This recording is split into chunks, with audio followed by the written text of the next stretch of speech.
Mon invité dit que le diable est dans l'entreprise de détourner nos esprits. Par conséquent, Satan a une porte ouverte pour nous garder malades, craintifs et brisés. Pas plus. Préparez-vous pour votre nouvelle normalité, votre normalité céleste. À tout de suite. Next.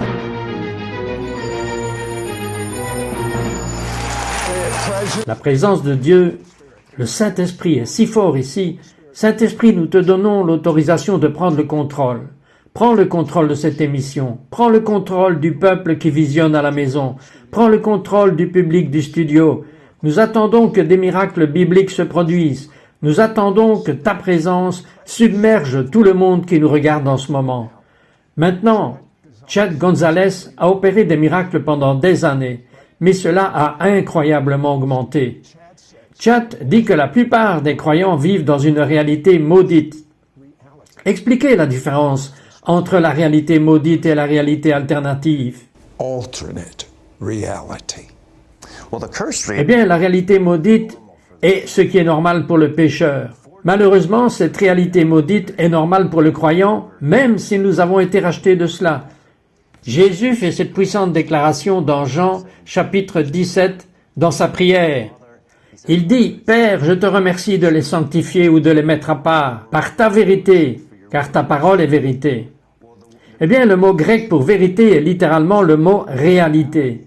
Donc, essentiellement, Jésus a dit, « Père, mets-les à part par ta réalité. » Eh bien, cela nous montre qu'il y a une réalité alternative dans laquelle nous pouvons vivre. Et dans ce verset où Jésus a dit en Jean 14, verset 6, « Je suis le chemin, la vérité. » Je suis la réalité.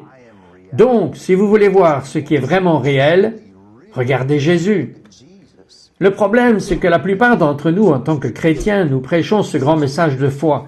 Et nous prêchons ces merveilleux messages de victoire. Et vous savez, d'être plus que vainqueurs en Christ.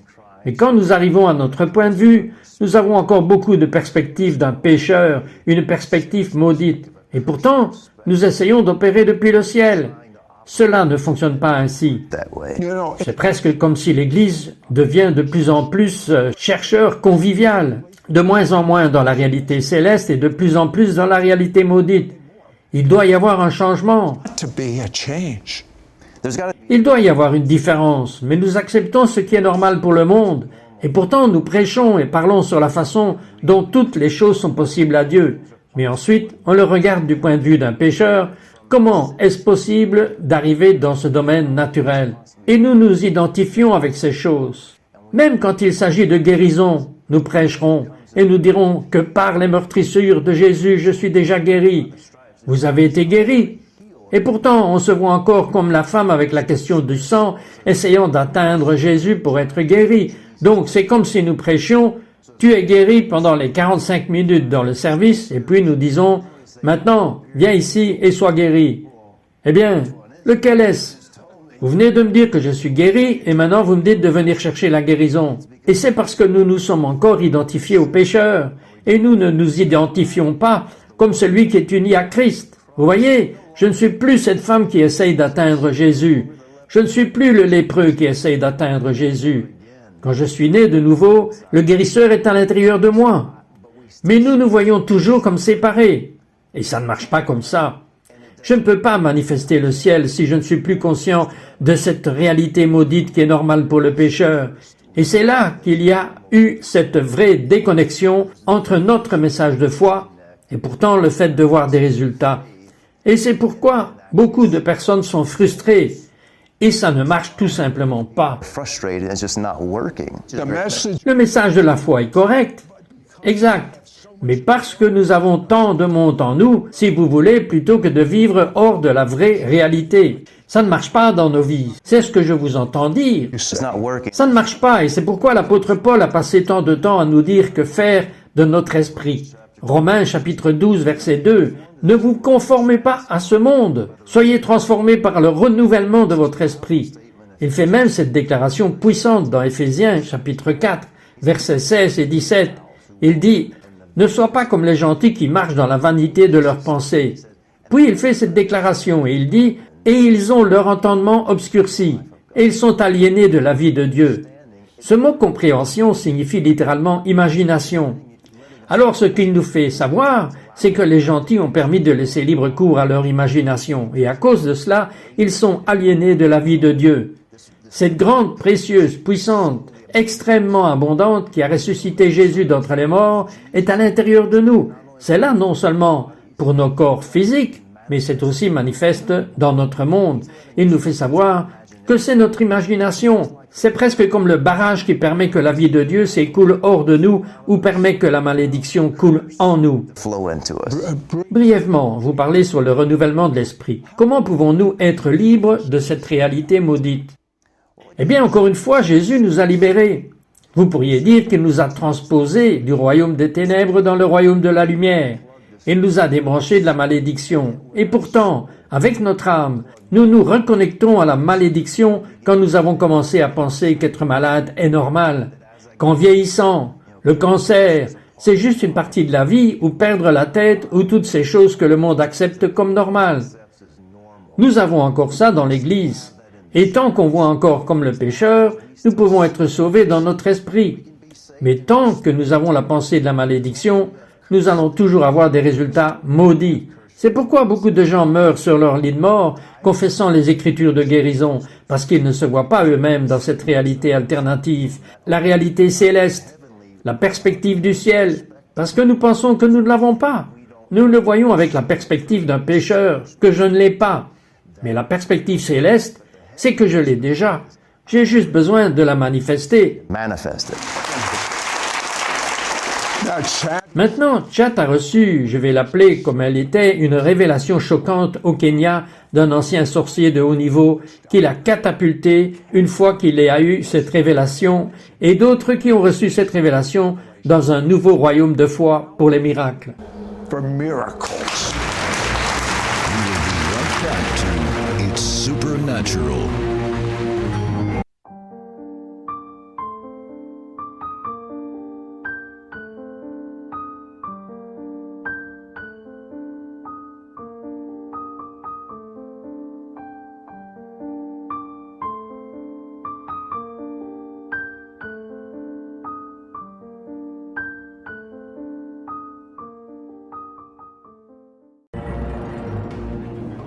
We now return to It's Supernatural. Chad, ces anciens sorciers que vous avez rencontrés au Kenya, qui sont maintenant de fervents croyants dans le Messie, parlez-moi de certaines choses que vous avez appris, que je peux vous dire comme un fait, et que vous connaîtrez dans un petit moment. Provoque, quand Chad parle devant des groupes et qu'il leur enseigne certains de ses principes, ils reçoivent des guérisons comme du popcorn. Dites-moi ce que vous avez appris d'eux. Tell me what you learned from him. Eh bien, je suis allé parler à ces différents gars parce que c'était du point de vue que je savais que dans un sens, ils avaient plus d'expérience spirituelle que la plupart des chrétiens, et même si c'était démoniaque, mais opérant dans une puissance très réelle. Et c'était un ancien sorcier médecin.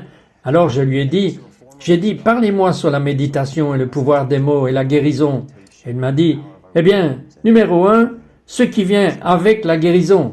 Il a dit, vous devez comprendre que toutes les maladies sont du diable. Et j'ai dit, eh bien oui, je comprends.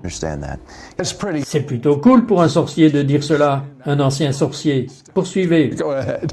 Et il a dit, numéro 2, il a dit, toutes les maladies sont des choses spirituelles. Il a dit, maintenant, regardons cela. La plupart des gens le regardent comme une chose physique, mais ce sont des choses spirituelles.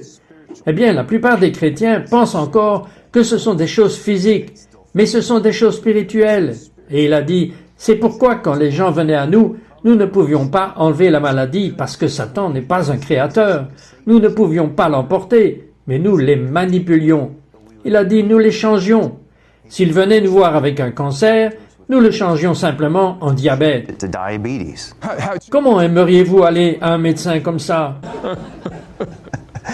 Il a dit, nous le manipulons simplement. Et il a dit, mais la troisième chose est que Satan ne peut pas rendre un chrétien malade, à moins qu'un chrétien ne lui donne l'autorité que Dieu leur a donnée. Why would a Christian? Pourquoi un chrétien ferait-il cela? Eh bien, donc aucun chrétien ne dirait exprès, « Eh, diable, rends-moi malade !» Personne ne va faire cela. Mais la façon dont Satan opère est qu'il apporte ses pensées, ses idées et ses suggestions. Donc c'est un trompeur, c'est un menteur. Et donc nous avons la domination sur lui. Donc le seul moyen où il peut avoir autorité, c'est lorsque nous lui la donnons. Il a fait cela depuis le jardin d'Éden. C'est ce qu'il a fait à Ève, sa grande tromperie. Et cela a duré pendant toutes ces années. Il ne peut donc opérer qu'en tant qu'artiste de la contrefaçon. C'est ça, c'est ça. Il est allé trouver Ève et il lui a dit « Si tu manges de ce fruit, tu deviendras comme Dieu. » Mais c'était la grande déception, parce qu'elle était faite à l'image et à la ressemblance de Dieu. Elle ne le savait pas, mais la Bible dit cela. C'est une déclaration intéressante, et je pense que beaucoup de gens passent dessus. Il dit, alors qu'elle cherchait cet arbre, et elle vit que ce fruit ferait cela pour elle, eh bien, elle avait vu l'arbre tout le temps. Mais à ce moment, son regard était sur cet arbre. Ses pensées, ses idées et les suggestions sont là que si vous faites cela, et elle l'a vu. Ce qui s'est passé, c'est qu'il y a eu un changement dans sa perception, il y a eu un changement dans son imaginaire. Et le truc, c'est que la foi va créer ce qui est conçu dans votre imaginaire. Alors, où va votre imagination? C'est là que votre foi va aller. Faith is going to go. Cela commence comme une pensée, alors vous imaginez beaucoup à ce sujet. Et si le diable a planté cette pensée, cela va naître. Si Dieu a planté cette pensée, comme vous l'imaginez, cela va naître. C'est ce que vous dites. Being, is that what you Yeah, I mean, we're essentially Oui, essentiellement, nous sommes le prophète de notre propre vie, en un sens. Et Dieu nous a donné cette capacité et ce pouvoir créatif. Et ainsi même, Jésus a dit, « C'est de l'abondance du cœur que la bouche parle. » Eh bien, c'est une histoire d'âme. Un grand nombre de fois, nous pensons que c'est un problème de foi, mais en réalité, c'est un problème d'imagination, car même dans la douleur, le symptôme, le mal vient. Ça devient quoi? C'est une pensée. Oh, tout d'un coup, eh bien, j'avais des douleurs cardiaques. Eh bien, mon père avait une maladie cardiaque et mon grand-père avait des problèmes de cœur. Eh bien, peut-être que c'est ce qui se passe. Ou peut-être qu'il y a une bosse ou une grosseur. Eh bien, j'ai automatiquement pensé que c'est un cancer. Ou je renifle. Avant, on pensait qu'il faisait juste un peu froid. Maintenant, les gens qui reniflent pensent qu'ils vont mourir et ils vont aux soins intensifs. C'est basé sur la peur. Et tout vient avec cette pensée, cette idée et cette suggestion. Et c'est ce que fait Satan. Il plante ça et il travaille pour nous tromper, pour qu'on s'en empare. Et puis avec notre foi, qu'elle soit bonne ou mauvaise, vous obtiendrez ce que vous dites. Vous obtiendrez ce que vous croyez. Donc on pense que c'est un problème de foi. C'est vraiment un problème d'imagination. Nous laissons notre imagination se déchaîner et ça nous aliène de la vie de Dieu. Et en un sens, notre imagination, comme nous l'avons dit, votre âme va déterminer ce qui vous traverse, que ce soit la vie de Dieu ou la malédiction. Nous sommes ceux qui sont dans le contrôle du flux de notre vie. Et c'est là que beaucoup de chrétiens pensent, eh bien, Dieu me tient bon quand il s'agit de ma guérison, Dieu tient bon sur ceci et cela, mais c'est là que cette réalité alternative entre en jeu. Je l'ai déjà, mais Satan essaye de me dire que non. Et c'est ce qui est arrivé à Ève. Elle a commencé à travailler pour essayer d'obtenir ce qu'elle avait déjà. Et elle l'a perdu. Et c'est où les chrétiens sont aujourd'hui. are today. Phew. Vous me disiez quand cet ancien sorcier était un sorcier, ce qu'il faisait et le prix qu'il payait pour jeter ses malédictions sur les gens. Expliquez-nous cela. to put his curses on people? Explain that. He said before Il a dit qu'avant de maudire quelqu'un, je me levais tout le matin avant que le soleil ne se lève et j'avais une chaise. Je sortais de ma maison, je disais à tout le monde de me laisser tranquille. Je m'asseyais sur cette chaise et je ne partais pas de cette chaise jusqu'à ce que je sache que la malédiction que j'allais prononcer ce jour-là allait arriver. Alors il méditait et utilisait son imagination, voir et prononcer cette malédiction, voir cette malédiction s'accomplir, que ce soit sur un village, une ville, une personne, un pasteur, une église. Et il m'a dit, je ne quittais pas ma chaise jusqu'à ce que je le sache. Alors, quand le soleil se levait, je faisais un pacte avec le soleil. Et c'était une chose puissante. Je regardais le lever du soleil et je disais au soleil, si rien dans ce monde ne peut t'empêcher de te lever, rien dans ce monde n'empêchera mes paroles de se réaliser. Et à ce moment-là, j'ai réalisé que ces sorciers avaient plus de foi, dans un sens, que la plupart des chrétiens que je connais, parce qu'ils quittaient ce lieu et prononçaient la malédiction, et ils ne se promenaient pas en confessant, et confessant, et confessant que je crois que je reçois, et je crois que je reçois. C'était une foi, parce qu'ils l'avaient déjà vu, ici, ils l'avaient conçu, ici, puis à travers ses paroles, il l'a mis au monde cette fois-là. Chad, je me suis demandé, que se passe-t-il si un sorcier jette une malédiction sur un chrétien rempli de l'esprit? Il me l'a dit, Il a dit « Je ne pouvais faire quelque chose à un chrétien que s'il ne savait pas qui il était ». Nous sommes dans un sens des morts qui marchent. Nous sommes morts au péché, morts à la maladie. Et c'est pourquoi l'apôtre Paul a dit dans Romains chapitre 6, verset 11, « Mais maintenant, vous devez vous considérer mort au péché. La réalité rédemptrice est que je suis mort au péché. Et si je suis mort au péché, je suis mort à tous les résultats du péché. Le péché est la racine, et la maladie, ce sont les fruits. Le péché est la source. La maladie, la pauvreté, le manque, ce sont les sous-produits. Si je suis mort à la source, je suis aussi mort aux sous-produits. Mais Paul a dit même, si c'est une réalité spirituelle, vous devez le considérer comme étant vrai. Sinon, encore une fois, vous pouvez être sauvé dans l'esprit, mais si vous avez maudit la pensée, vous allez toujours obtenir des résultats maudits, même si Jésus vous a libéré. À notre retour, j'aimerais que Chad soit votre entraîneur personnel et vous conseiller sur l'utilisation de votre imagination divine pour opérer dans votre réalité céleste. Je reviens tout de suite. Your heavenly reality. Be right back. We will be right back to It's Supernatural.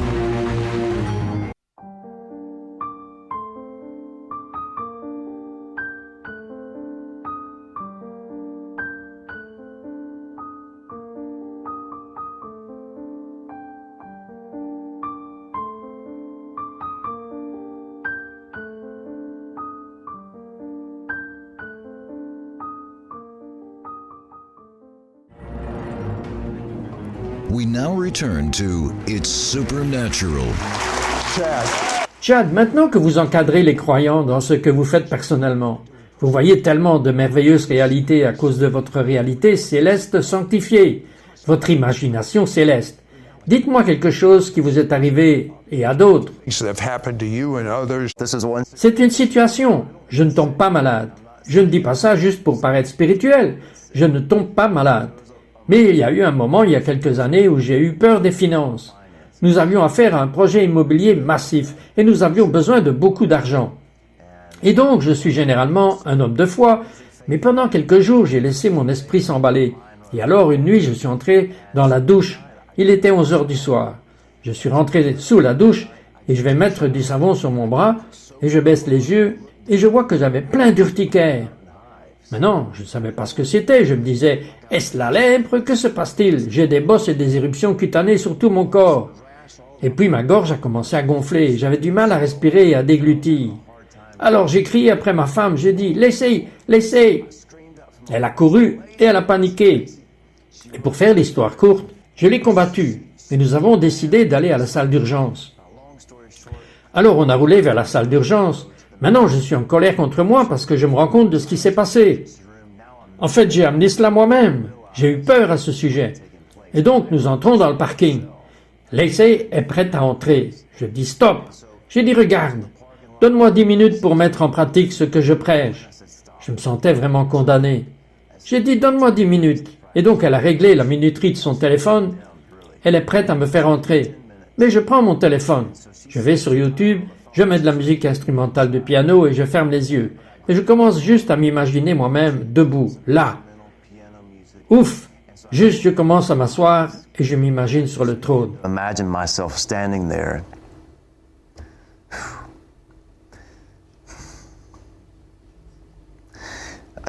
I begin to sit there and just imagine myself being in the throne. What's going on? Que se passe-t-il en ce moment avec vous? Quelque chose de spirituel se passe. C'est juste fort. Je sais, la présence de Dieu est forte. Maintenant, il n'y a rien de plus important que ce qui se passe en ce moment. La présence de Dieu est forte. Ce qu'il dit va arriver, et la présence de Dieu devient de plus en plus forte. And stronger. So Alors je suis assis là sur la chaise, et je ne fais qu'imaginer. Je me vois devant le trône, prenant Jean chapitre 15 et les versets 5 et 4, 5 et 6. Je suis sur la vigne, et tu es la branche. Et je commence à peine à voir sa puissance et sa vie coulant de lui en moi. Je n'essaye pas de guérir, j'essaye d'avoir mon âme reliée à lui. Et je ne suis pas resté comme ça plus de 10 minutes, parce qu'en quelques minutes, tout à coup j'ai senti ma gorge juste s'ouvrir. J'ai pu respirer clairement pour la première fois depuis probablement environ 30 minutes. J'ai baissé les yeux, Tout ce gâchis avait disparu. Tout avait disparu. Et donc j'ai regardé Lacey et j'ai dit « Ramène-moi à la maison ». Et nous sommes donc rentrés chez nous. Et pourtant, je n'avais pas réalisé à ce moment-là. Mais comme si vous avez de l'urticaire, ça ne disparaît pas immédiatement. Parfois, là, cela prend des semaines ou des mois. Mais même à ce moment-là, je n'essayais pas de travailler quelque chose. Je revenais à cet endroit où j'habitais. Et donc c'est arrivé, et puis les choses que j'avais apprises avec cet ancien sorcier, j'ai commencé à utiliser cela dans certains services et conférences de guérison récemment et faire cela avec les gens. In healing conferences recently and doing this with people. What are you seeing? Que voyez-vous? Nous assistons à un spectacle merveilleux et à de merveilleux résultats. Il y avait une femme, c'est récemment à Kenosha, Wisconsin. Elle est entrée en fauteuil roulant. Elle souffrait tellement. Maintenant, elle n'était pas paralysée ou quelque chose comme ça, mais elle avait juste des douleurs chroniques, une telle douleur qu'elle ne pouvait pas marcher. Quand je suis venu vers elle, je pouvais voir qu'elle avait beaucoup de douleurs. Elle m'a parlé de tous ses problèmes. Et donc ce n'était pas préconçu. Cela m'est juste venu à l'esprit et j'ai dit, regardez, utilisons notre imaginaire. Je veux que vous fermiez les yeux et je veux que vous voyiez Jésus juste là avec vous. Je veux que vous le voyiez dans la salle du trône de Dieu et je veux que vous preniez place à la droite du Christ. Et je veux que vous tourniez la tête à gauche. Elle a fermé les yeux. J'ai dit, maintenant tournez votre main vers la gauche et je veux que vous mettiez votre main sur la main de Dieu. Et je veux que vous commenciez à ressentir sa puissance sortant de lui et coulant en vous. Puis finalement, elle s'est levée toute seule. Elle a commencé à marcher tout autour de l'auditorium de l'église, toute seule. Elle est sortie sans fauteuil roulant. Out the wheelchair. Look, God is. Regardez, Dieu ne fait exception de personne. Nous avons juste moins d'une minute. Regardez vers la caméra et priez. Priez pour la guérison. Vous êtes tellement remplis de l'Esprit maintenant. Maintenant. Éphésiens chapitre 1, le verset 18 dit « Je prie pour que la lumière de Dieu illumine les yeux de votre imagination, vous inonde de lumière. Ainsi vous vivez pleinement la révélation de l'espérance à laquelle il vous appelle, la richesse du glorieux héritage de Dieu qu'il trouve en vous, sa sainteté. Je prie pour que vous continuiez à découvrir la grandeur incommensurable de la puissance de Dieu mise à votre disposition par la foi. Que votre vie soit un avertissement de cette immense puissance qui fonctionne à travers vous. En ce moment, juste fermez vos yeux et imaginez-le debout devant vous dans sa très grande puissance, la même puissance qui a sorti Jésus d'entre les morts, littéralement sortant de votre esprit et qui coule dans votre corps et faisant que les choses créatrices se passent. Je vais le dire prophétiquement. En ce moment, il y a toute cette folie qui se passe dans ce monde où les gens ne savent pas qui ils sont. Il y a des problèmes d'identité de genre. Il y a des opérations de changement de sexe. Je vous le dis, c'est une des choses créatives qui est sur le point d'avoir lieu. Quand ces gens qui ont eu ces opérations reçoivent Jésus comme leur Seigneur et Sauveur, ils découvrent qui ils sont. Surnaturellement, ces miracles créatifs vont avoir lieu et ces organes qui ont été supprimés vont revenir surnaturellement. Dieu dit, vous n'avez encore rien vu. Seen nothing yet.